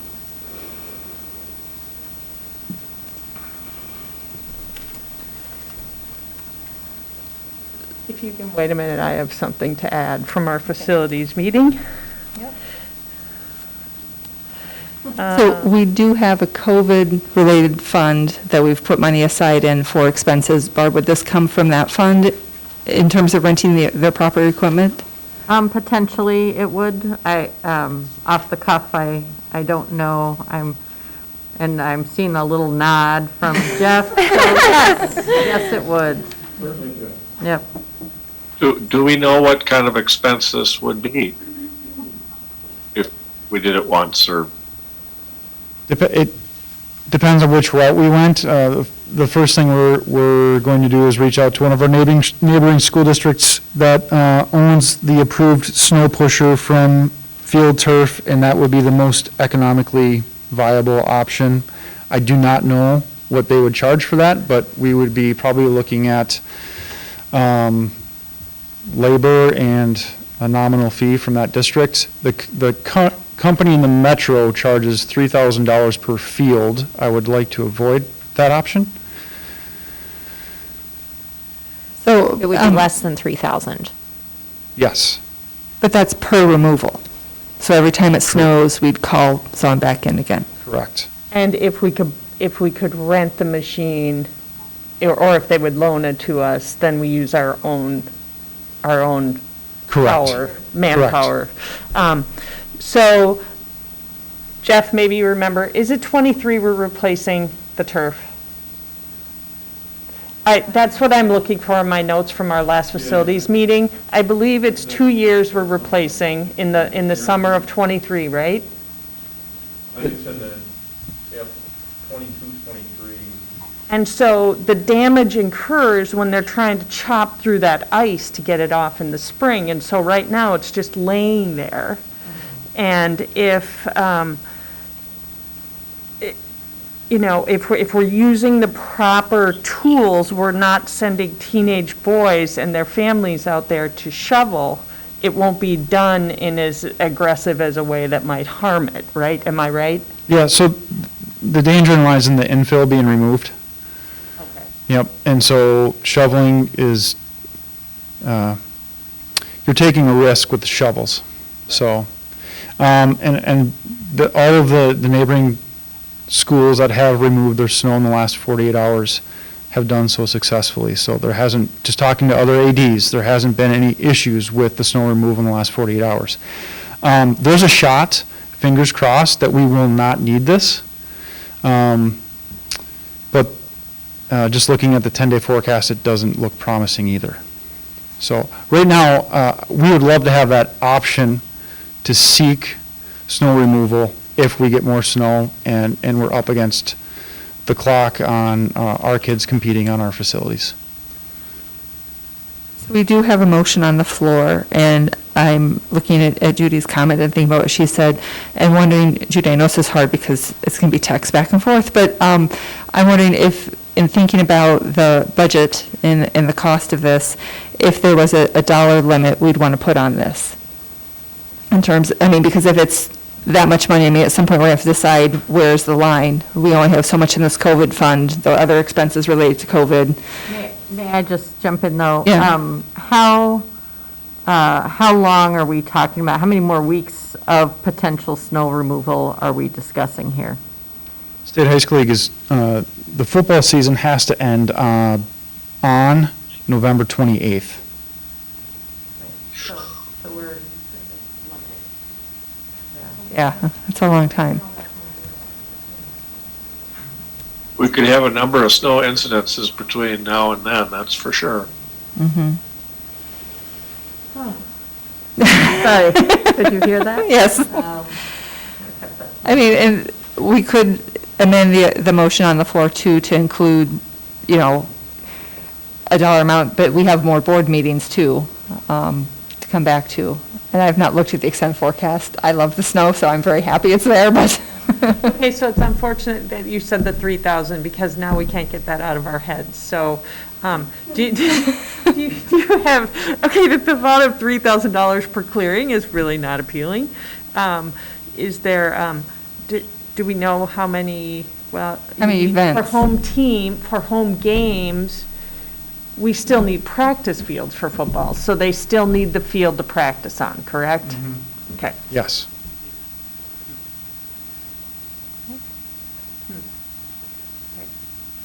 Other questions or comments?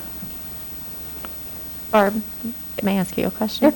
How do you feel about, as far as the funds, and when you hear this idea, do you think, yep, this is a manageable thing as long as it's not snowing every single day? Right. Well, and that's where I'm starting to try and think of some language that would help you feel comfortable that, what would, I trust Aaron's professional judgment on what's necessary and what's not. There are sports that don't always get to practice outside. They come up with a different kind of, I don't know, practice workout. I mean, so there are things that can be done if we're not going to clear, if it seems like we're clearing daily or whatever. I mean, that. Right. Yeah, I don't envision a scenario where we're clearing multiple times a week, or don't know what the extended forecast has beyond five or 6 days, but our football teams are practicing in gyms, and they can do that as we wait out hopefully sunny weather and possibly rain. I mean, that's our friend moving forward and melting that snow, but that's not always the case.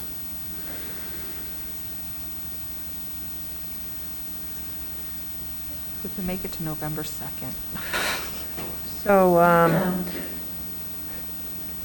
So what would we feel comfortable with? What about this? I don't What want to if we say- micromanage. I don't because- want to tell you how many times you can Right. clear. I don't. What if we do this? What if we say, let's give approval pending, maybe take it re-look at it in a couple of weeks and see what it's cost us at that point? So say we approve it for the next few weeks, and then we will look at what it's cost us, because we can't see the weather that far away. The extent Because it's forecast still does warm get out warmer. too. It'll also get really cold, and at some point, it's not going to make sense. It may not even be needed. I know you said November 28th is the. Correct. That would be a section championship. And that's pretty far out, and so it's really hard to say. And as you said, that's later than it's ever been. Is that right? Correct. Right. Also, I agree with Julie's comment, though, that we don't want to micromanage this. I think Barb has a good control of the budget, and she would be the one approving each removal on our behalf. I mean, so I feel comfortable. I trust her judgment. I do too. Yeah, I trust her judgment. I pass that along to Aaron's judgment.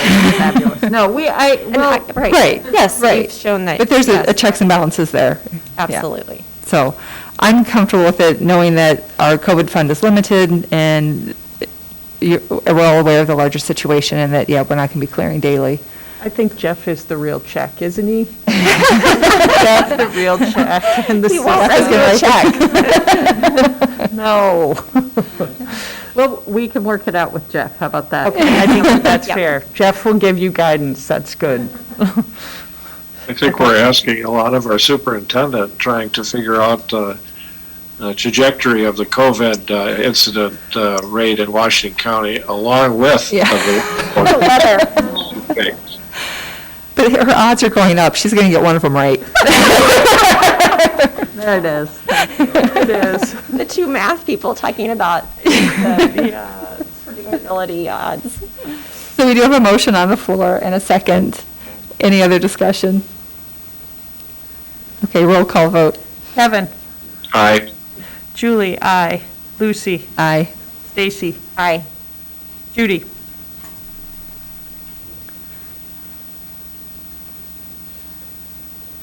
Opposed? Okay, motion carries. Thank you, Erin. Thank you. Thank you. So on to committee reports. AMSD, Kevin, thank you for attending last month. Do you have a report from AMSD? And can I just ask, Aaron, does this mean that the boys' soccer and girls' soccer can play there? Or is that done? You want me back at the podium? Sure. So we would have to have the field cleared by Saturday afternoon for that to happen. Timeline on that is tight. Also, looking at Saturday morning's forecast, we're looking at temperatures in the teens where it might not matter if there's snow on the field or not at that point. Our boys soccer team is advanced to the section final, which we are not the high seed, so we are not the host school in that scenario. Our girls' team is up 6-1 in the closing minutes of their semifinal game, so we will be the home team and in charge of the venue for that game on Saturday. Okay. So, long story short, I don't have an answer for you yet, but yes. Okay, all right. Thank you. All right, now AMSD, Kevin. Well, it was, they gave a couple of awards out for, I think there were a couple faculty members at the University of Minnesota. And then that was Mr. Melcher, and he gave his report on school finance, which is always interesting. He always makes it interesting, and he's always, I mean, I'm just amazed at his grasp of numbers. Right up there with Barb. But anyway, I think the presentation is available for viewing. I don't know if that got pushed out to everybody. It got pushed out to me.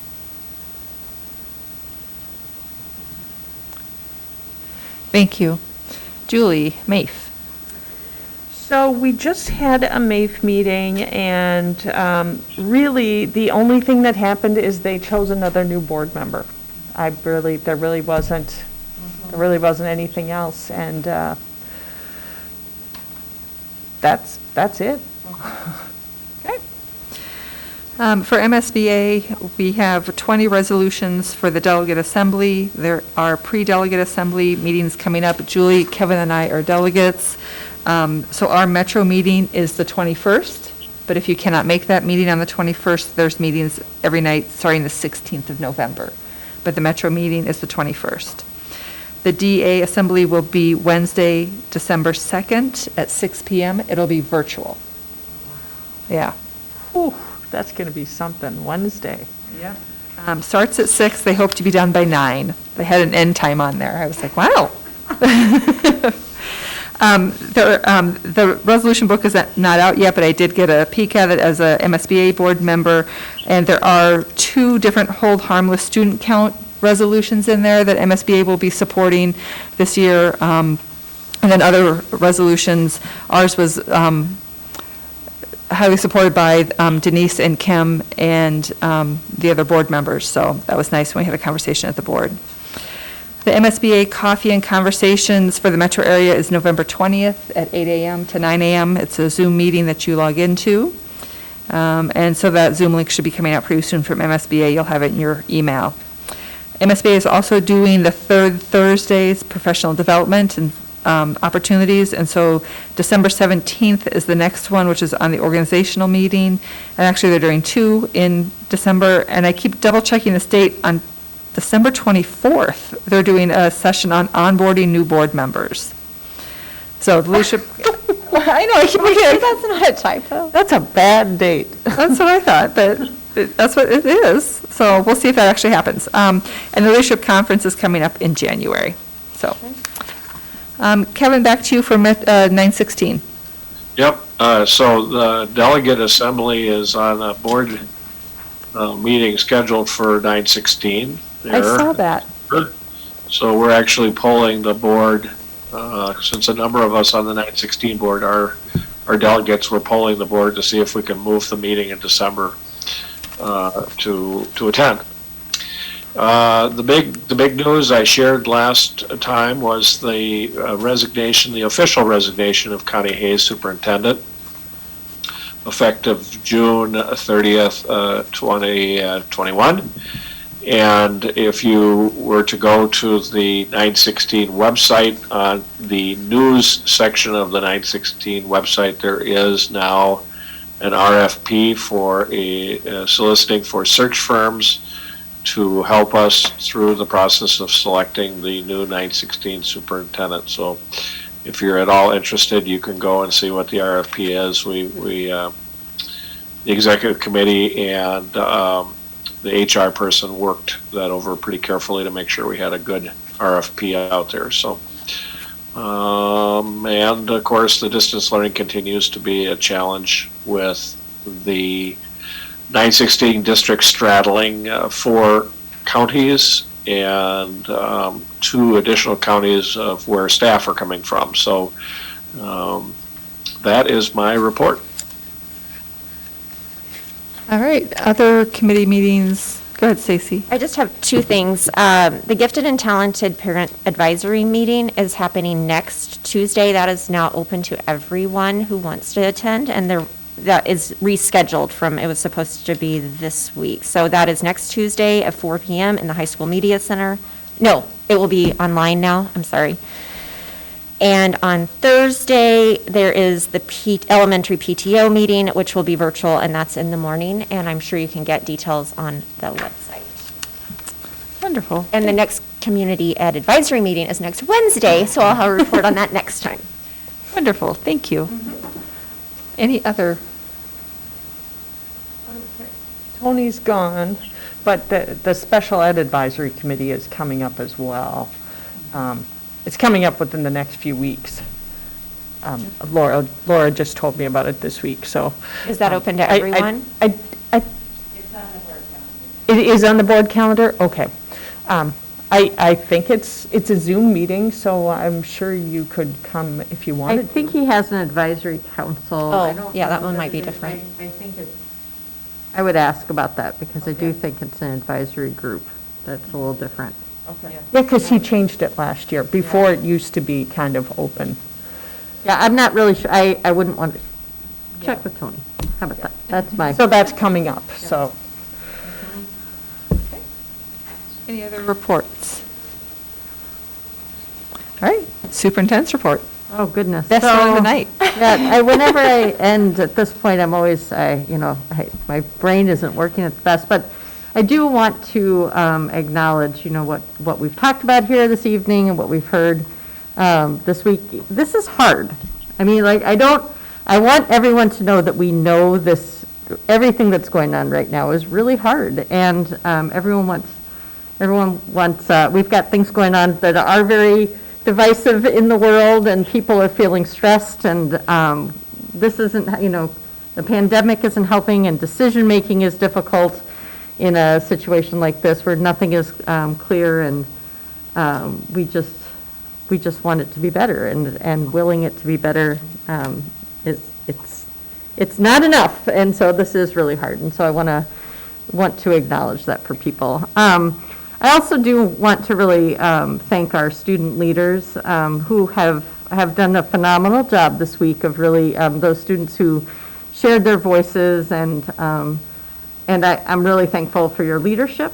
I'm also really thankful for the parents who have reached out, and because over and again, I've, and I heard it again tonight, I know that what everyone is looking for is coming together as Zephyrs, and we know that, the students have, it was very clear from their comments this week that having conversations and building understanding is going to make us better. I looked at the high school strategic plan, and one of the objectives is, or ways they're going to go about their work is through inclusive and safe environments where all Zephyrs belong and advocate for one another through authentic relationships. And I think that's what we were seeing this week in multiple ways. And I just know that,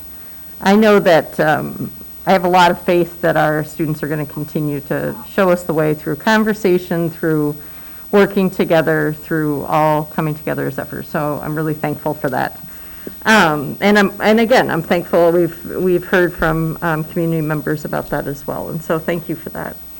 So I got to go to OHA this, and I took pictures. This is a completely different note. So I took pictures and they were terrible, but so I didn't post them, but I do want to comment on them because I went into a third grade classroom where they were doing this exceptional math talk with Ms. Nestrud, and it was one problem, it was a warm-up, and 5 different ways of solving it.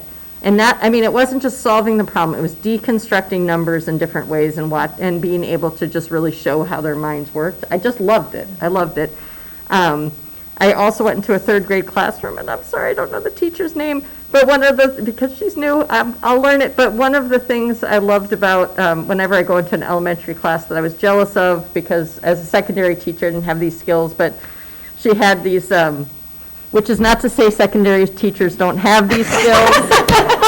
I didn't as a secondary math teacher because I didn't have all these little, ways to do things, but so she had kids, they had to whisper something into their hand and then throw it out into so that as an elementary. It was so simple, and it was really engaging for kids, and it was good, it was good use of how we process in the brain, and including kids. So that, and then my final one is I went into Ms. Feustel's language arts class, and she was doing opinion papers, and kids were getting to put their opinions out there, and it was, and as a former middle school teacher, I just love stuff like that. And so to see the kids, explaining to me why they, deserved an allowance for various things or whatever it was that they needed to voice their opinion on. And so I mention all of that because what I would want for people to know is that really good learning is happening. And again, people are feeling frustrated because you don't get to see that necessarily. You don't get to see all the great things that are continuing and the depth of learning, and I saw it, and it was very apparent when I went. So that was my OHA visit recently, and so I wanted to mention that. The other thing, do you still have it in you? How are you feeling? Are you up for this? The other thing I really wanted to highlight, so you can warm yourself up because on your way over to the podium. One of the other things that we've been working on, we talked about this at another meeting about the community connection. So we've talked about how this is really hard because we feel this obligation as a district to take care of a lot of things. And we're not the only ones that can carry this weight of the pandemic. We need to all work together. And of course, we have community members who have said this on multiple occasions that they really want to contribute to this. And so, Alice Seufert and Kate Anderson came together to say, let's harness the power of our community. And so this is a great way to end on my superintendent's report about what you have started. So thank you. Sure. So just like what Barb was sharing with you, a couple of us staff members came together. We've had parents come to us with ideas. And so, we had a few weeks to get going here with the school year. And just this week, we launched what we're calling Community Connections. And so we have a planning group, And the planning group met this week. There's about 10 families involved and staff members, and we are focusing on 3 areas this year: peer-to-peer relationships, family relationships, and then community member relationships. So in those 3 areas, what we're hoping to do is use that planning group to come up with ideas and sort of use the family members as leaders for those projects. So just to give you an example, there was a family who's open enrolled, and they'd like to see more welcoming family programs, maybe a mentoring program for new families that could meet other people in the district. For peer-to-peer, there was a suggestion that maybe we could have more online lunch opportunities for students who are distance learning to get together, to meet other students and have lunch together virtually. So those are just some ideas that are coming out of that group, but we wanted to kind of give space and then bring in other parent leaders to get involved. And then the project that we're going after right away is on October 30th, when staff will be having a professional development day. Students will be learning at home, and so we're going to provide some community service opportunities for students and families to engage in during that day. And we're going to be focusing on community cleanup, whatever that looks like during snowy weather. And then the second area is community connections. So we're going to work on cards for seniors in our assisted living facilities. Kate and Community Ed will be running a mask making class where people can come and use sewing machines. And then we're also doing some food support. So we've reached out as well to SLC and NHS, and they're interested in partnering with us and doing some of those activities on October 30th. So yeah, it's fun and exciting, and yeah, it's not just one person getting involved. We're trying to keep bringing in people. I should mention too, we also started asking community members, what's your career or passion that you would be willing to share with students? And we've had a number of community members fill out that form. So everything from someone who has public radio experience to someone who's passionate about butterflies, wants to offer a virtual meet me in my career type opportunity online this school year. So it's really fun and exciting. So thanks for letting me share. Thank you. Thank you. That's a nice way to end my superintendent's report. Thank you. Thanks for that. All right, I'm looking for a motion to adjourn. So moved. Second. Moved by Julie, seconded by Kevin. Roll call. Kevin. Aye. Julie, aye. Lucy. Aye. Stacy. Aye.